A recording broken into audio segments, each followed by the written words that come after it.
Welcome to Ben Buzz. I'm Benny King, and you're listening to Hawkeye State of Mind. Now, this is going to be another full-fledged episode. We had started off just audio, and then I had done some on camera, but it was mostly just talking about the Hawkeyes, which I will do today, but I'm going to have a collection of different topics, mostly regarding March Madness, because that's the biggest thing of this month, and we've seen some incredible upsets already, and it just so happens that it's my Iowa Hawkeyes that I really want to talk about when it comes to this. Now, the Iowa Hawkeyes haven't been known as a traditional basketball school on the men's side. They really are becoming that on the women's side, which we will get to later with an unfortunate early exit, but they haven't made the Final Four since 1980.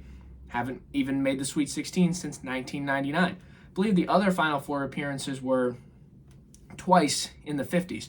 That's all that Iowa has so far, which is why that it was so impressive, and it was just such a monumentous feat that Iowa was able to get it this far and win in the round of 32 to advance to the Sweet 16, especially in the first year of a brand new coach. So first off, what has Iowa done in this tournament? Well, let's go back to the Big Ten tournament for a minute, because they first beat Maryland, and then they lost to Ohio State, which is a bit of an upset. We had beat them in the regular season. So going into the tournament, didn't know where we were going to land in terms of seeding. We end up as a 9 seed. Not terrible, but you're not supposed to be the favorite. But we were able to take down Clemson in the first round. They were a tough team, but what Iowa is so good at doing, and it feels like this is what they do in a lot of sports, we talk about it in football a lot, where it's just like, this team's no different. If they can get you to play their pace, if they can get you to play their game the way that they want to play it, Iowa has a great chance to beat you. If you watch that Clemson game, it was very slow. Iowa was running down the shot clock the whole time. Clemson was really struggling, and it's like the opposite of keeping up. It's like you're struggling to keep up, but it's like you're struggling to meet us at our pace, because we were really great on defense. We were great at rebounding in that one, and Iowa was very stern, and it was just a thing of, wow, like this team can really play like this at this level on this stage, because this is the tournament. Iowa usually loses these types of games in the days of Fran McCaffrey. We never really advanced too far in the tournament, but sometimes we'd have a good seed. But it felt like we got upset a lot. It felt like we lost games that we shouldn't have. So beating Clemson like that was huge. And then obviously the daunting task right after is that you have to play the 1 seed when you're in the 9-8 game. And that happens to be Florida, who happened to win the national championship last year. So not a great placement, but when you watch that Clemson game, you start to think, well, maybe they could beat Florida, because if they can get Florida to play at this pace, if they can get Florida to play the game that Iowa wants to play, then they have a shot. And that's exactly what we saw when Iowa faced against the Florida Gators. It was a very interesting game, and what's interesting is that it wasn't as slow as the Clemson-Iowa game. I felt like it felt a little quicker, but it felt like Iowa was getting what they wanted. And what's interesting is that Iowa's a 9 seed. Florida is obviously a 1 seed, but Iowa was leading the whole game. Just about the whole game anyway. I think it was like it was a majority of the game. Iowa had the lead, which is why it was so crazy that they ended up slipping. But the fact that Iowa was contending the way they were against a team like Florida, who just ran the table last year, and I know there were some key players missing, but it's the same coach. There's a lot of players coming back, and it's the same program. That's very interesting. It's like this team has they've proven that they can win on this stage and that they can go on runs like this, and that's why it was so huge that Iowa was able to play the way they did, and they didn't fold. If you watched the game last, I believe, Sunday night, Iowa was clearly the smaller team. Florida obviously famously has a 7'9" guy on their team, which is ridiculous. Although he doesn't actually play too much, he might get more reps in the coming years, but we'll see what happens with him. But it felt more so like throughout their team they had a height advantage, but I love that we weren't giving up. And when we look through some of these stats, it's very interesting, because our best player usually is Bennett Sturtz. He averages about 20 a game. He was a honorable mention, an All-American. In some polls, he was first team Big Ten, and others he was second. But he did not have a great game. Obviously, he plays every minute of the game, and you think he just played against Clemson and did that same thing. You got to think he was gassed, so I can fully understand that, and I understand why he wants to play all the minutes. But it hurts his production. It might hurt the team, I think. But that doesn't mean he had a bad game. He had an off game shooting, but it's his impact overall, because if you watch that game, he was constantly getting double teamed, was Bennett Sturts. He was constantly running around while we were on offense, trying to create plays for others. And even if he didn't get credit with some assists, the way he was passing the ball around, he still had a great day. And I know it would have been better if he was better at scoring, because, I mean, he was 0 for 9 on three-pointers. That can't happen. You can't do that against a number one seeded team and expect to win, but we won anyway. That's why I think that this Iowa team has a great chance to go even deeper in this run, because just like, imagine if he's playing on all cylinders. Then imagine if this whole team continues to bail him out and they all meet that sort of level where it's just like, if we can do both of those, it's just insane that we won this game when you talk about how Bennett Sturts had an underachieving night. Now, we can't talk about this game without mentioning guys like Tavian Banks and Alvaro Fulgaris.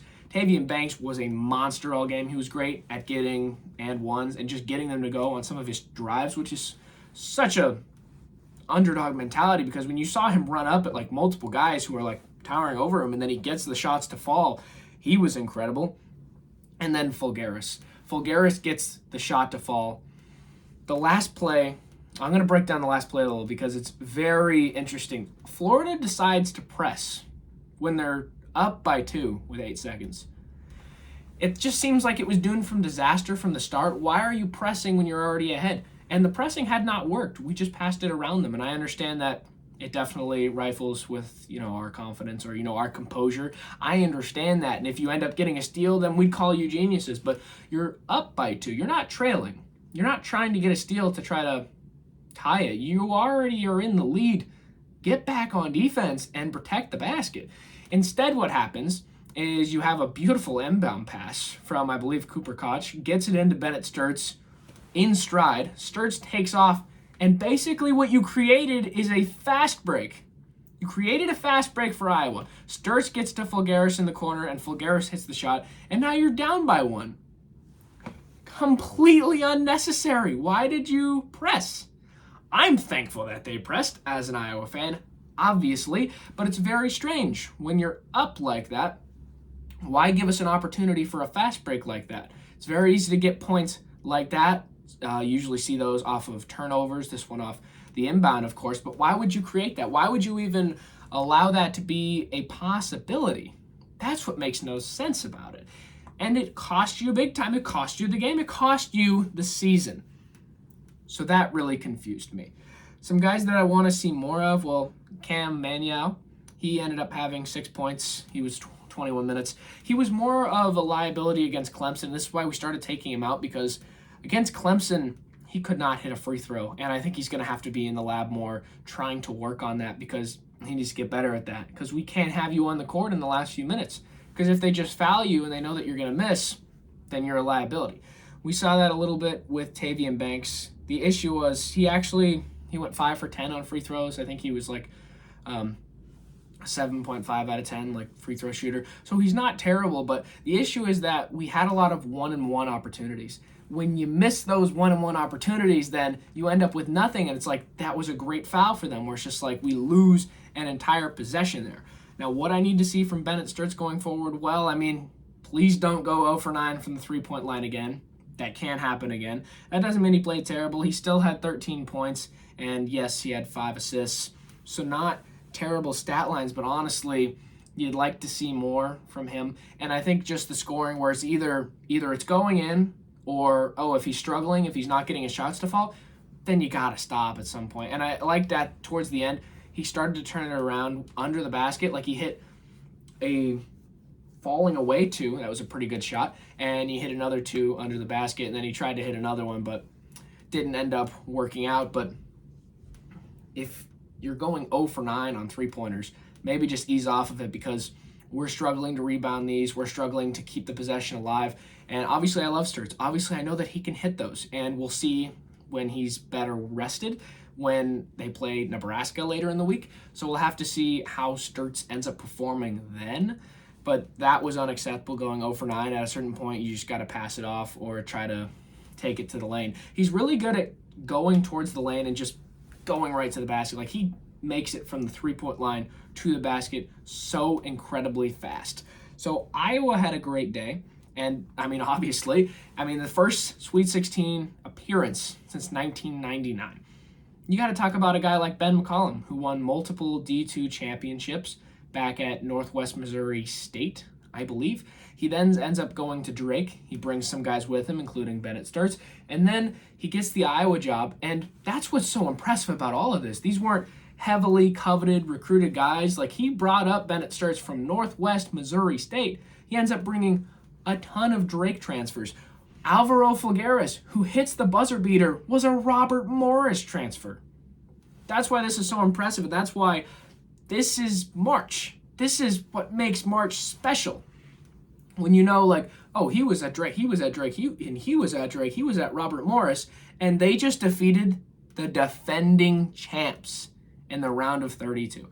I know it's not the same as, like, if Drake had done it. I know we're in a power conference, so it's not a crazy thing, but, like, these are not heavily coveted. Like, think about Kentucky's roster. It costs, like, $20 million, I believe. Mark Cuban just dumped $30 more million into Indiana's basketball program. Like, obviously these guys are making money from NIL, and deservingly so, but these guys are from Northwest Missouri State, Drake, Robert Morris, Wyoming. That's why it's so impressive what Iowa is doing, because it's a lot of really great players that other teams looked past, that other teams discarded, that other teams doubted. But here they are on the biggest stage, and they'll be playing in the Sweet 16 on Thursday at 6 o'clock. We'll have to see how they fare against Nebraska. That's what's so funny, is that they end up playing Nebraska, which is one of our biggest rivals, and now we have to play them. Got a great chance, though. We played Nebraska twice, beat them on our home court, and we stormed it, actually. It was our first ranked win under Ben McCollum, and now here we have another one. We did end up losing in Nebraska in overtime, but we've shown that we can hang with them. We can hang with them. We beat them on our court. We lost on theirs, very closely, though. Now we'll have to see what happens on a neutral court when we play Nebraska on Thursday in Houston. Swapping over to the women's team, not a great performance in March Madness. We had talked about, I believe we did, not too long ago when they had upset Michigan, and they actually did really well in the Big Ten tournament. They ended up beating Michigan again, some really tough games on the road to UCLA, but the issue is that once they got to that championship game, it was clear that there was a separation, a huge separation between us and UCLA. That was very frustrating to see. But then even when we get into the tournament, because we end up getting a 2 seed. Iowa Women's gets a 2 seed. And then Fairleigh Dickinson University, FDU, ends up taking us really close. We end up only winning by 10. Iowa was not doing great here. And, the efforts of, like, Hannah Stolke end up saving this game. But what's so frustrating is that this team is better than that. Like, that FDU game, you only win 58-48. This roster is more capable than that. Hannah Stolke ended up having 13 points. Ava Hayden had 29 points. Hayden was just trying to keep it together. When your team scores 58 and you had 29 of those points, we can certainly thank you for that. Chastity Wright had 9. But one of the bigger issues is that we just could not stop Fairleigh Dickinson, and Ava Renninger for them had 13 points. It was just really frustrating to see, because when you're a 2 seed, this should not be that big of an issue. And I know it's March, so we love to see upsets, except when it's your team. And what was so frustrating is that you see that happen in the first round. You're a 2 seed playing a 15 seed, and you see how much they struggle. And you could just kind of tell that the next game was going to kind of break up Iowa. And it does. The Virginia Cavaliers end up winning in overtime. Iowa still had a great season, and they still have a great past couple of seasons with Stolke, and then she ended up playing with Clark for a while, which was the huge boom in women's sports, and a lot of these paychecks that are going up for the WNBA and a lot of the more attention that college basketball is getting. You can thank her and that Iowa Hawkeyes team a lot for that. But Stolke left it all on the line. She had 15 points, 19 rebounds is insane. She also had 6 assists. Then Ava Hayden had 26 again. Chastity Wright, she ended up having 21. I think we just weren't prepared for a team like Virginia, and even they had upset a team previously. Virginia wasn't supposed to be here. They're the 10 seed. But Iowa, not the best finish to the season. I liked what we did in the Big Ten tournament and beating teams like Michigan.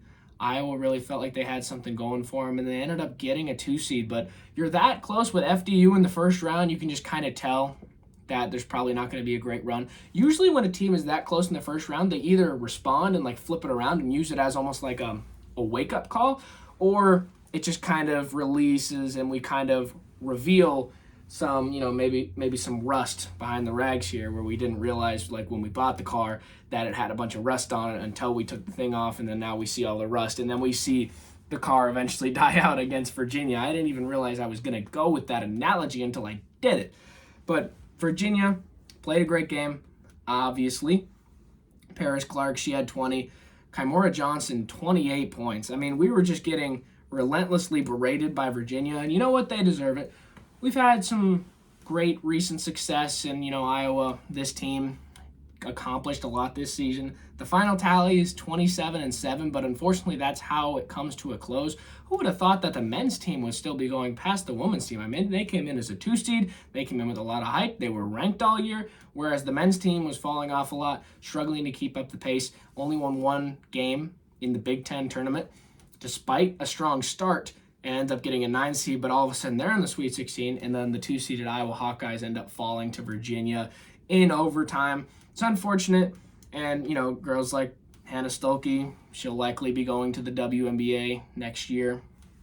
I believe so, and that's going to be a big loss for Iowa. She was one of the anchors for this team, as you remember back during the Caitlin Clark era. Her and Caitlin Clark were like the 2 best players, and Clark dishing those assists to Hannah Stolke in the paint and then getting those layups. That was a big connection there.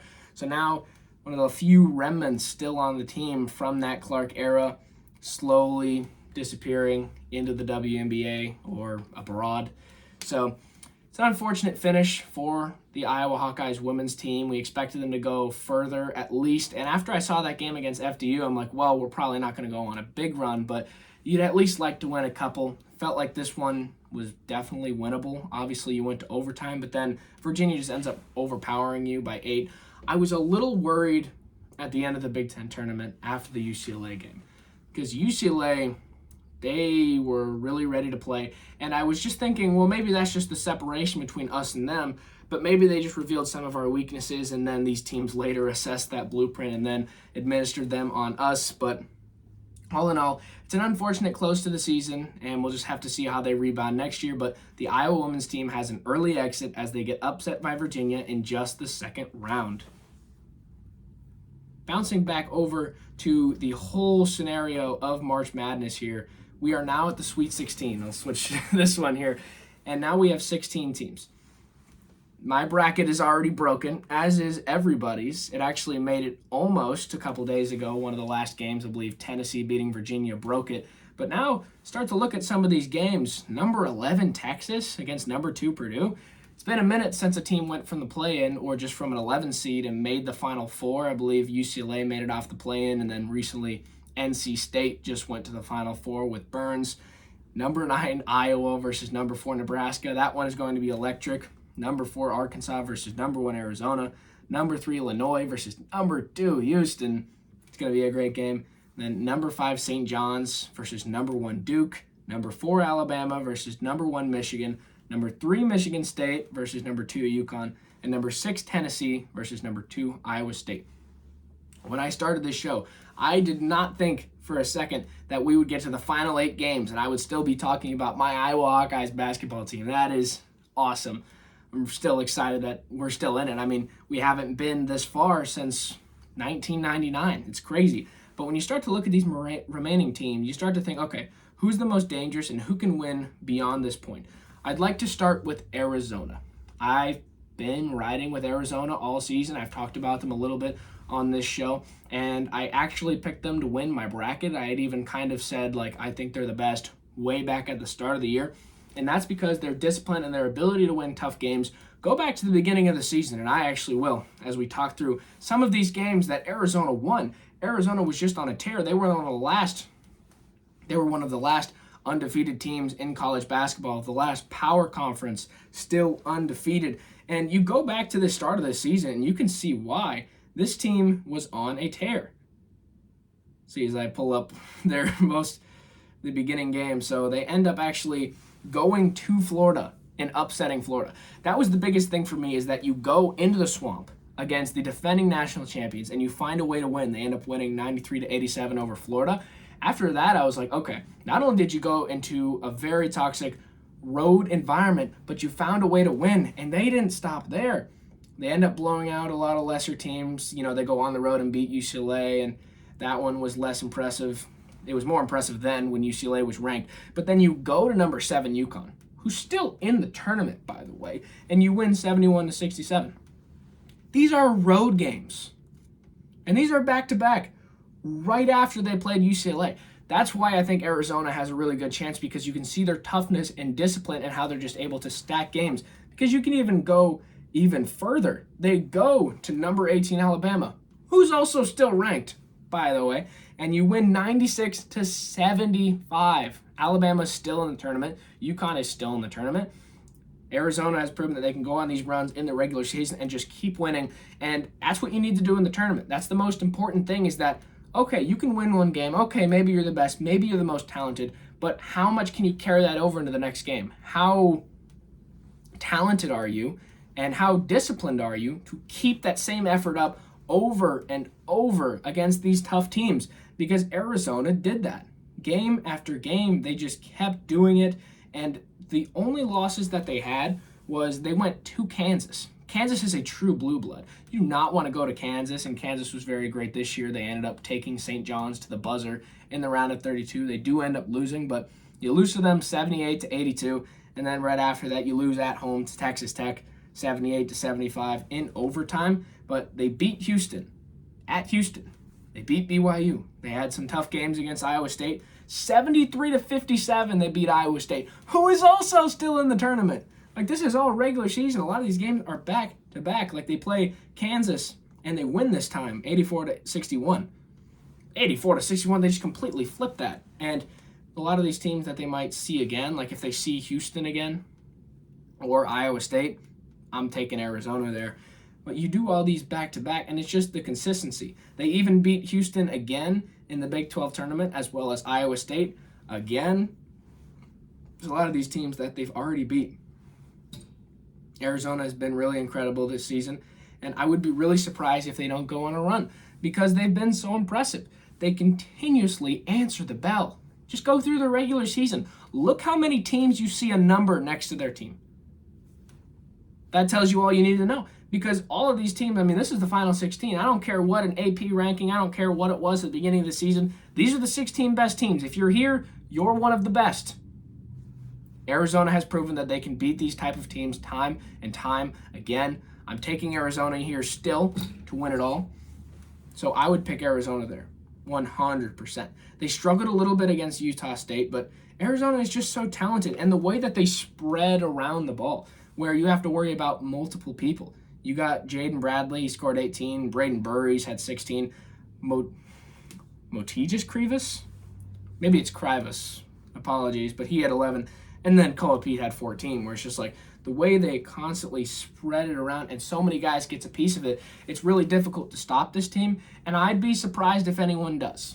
Maybe I'm talking a little bit too much here, but you look at a team like Duke. Duke really struggled with Siena. Arizona flattened Long Island. Absolutely flattened them. And Utah State ends up making it interesting towards the end, but I just don't see Arkansas threatening Arizona. I just don't. I think Arizona is too talented. I think they're too good at basketball. I would be really surprised if that they were able to be upset by Arkansas. We'll just have to see. But one of the biggest things is that we have kind of a border rivalry in this game. As we already talked about Iowa and Nebraska, Nebraska had a really interesting finish against Vanderbilt. Vanderbilt ends up chucking up a go ball to try to win, and it rattles in, and then it pops out. Nebraska very closely gets the win there. They come away with one, and now, as they continue going forward, Nebraska is scary, and we know that. Go watch the last 10 minutes of that Vandy-Nebraska game. This is what I worry about with Iowa, is the way that they continue to answer back and forth, where it's just like, those were two teams. If there were two teams in this tournament that deserved to be in the Sweet 16 that had to play each other, it would be those two teams. Vanderbilt had an incredible finish to the year. They made it to the SEC championship. They end up falling to Arkansas, but that's a great team. They took out Florida on the way in doing that, and Nebraska ends up sneaking away with one. Price Sanford, he had 15. Riank, Mast, he had 13. Nebraska's a really scary team, but I think what they should be really scared of is the fact that maybe they would have preferred Iowa based on seeding, because you don't want to play Florida. That's really tricky, but I think they might almost be a little bit upset about this because now Iowa is now facing them once again, and that's like one of their biggest kryptonites, I would say. But regardless, from both sides can say, what are the chances that we both get good like this at the same time? We both get into the Sweet 16. One of us is going to the Elite Eight. And, the fan base that wins will never shut up about this. So I hope that I'll be able to talk about this. But all in all, March Madness has been fantastic so far. I'm really excited about some of these games that we're going to see on Thursday and Friday, and then the Elite Eight on Saturday and Sunday. We'll just have to see how some of these close out. I think I might do a preview video where I go more in depth about some of these games. I kind of just glossed over them. I more so wanted to talk about Iowa because, oh my gosh, we're in the dance. We're in Sweet 16. But regardless, I really appreciate all of you for tuning in. And I'll be actually calling some softball games that should be on the screen now for my college, Northeast Iowa Community College, if anyone wanted to tune into that to support me. But all in all, really appreciate everyone for tuning in to this longly awaited. I haven't made an episode in a while, but appreciate anyone that clicks on this video for tuning in. And I'll be sure to make more basketball later, and we'll see how much further Iowa ends up making it. But at the end of the day, it's going to be a great season. March Madness has been electric. We'll just have to see if it has a great finish, but I'm really excited. We have more basketball games coming up on Thursday, so make sure to tune in to the Sweet 16 on the road to the Final Four. This is the Ben Buzz. I'm Benny King, and thanks for listening to Hawkeye State of Mind.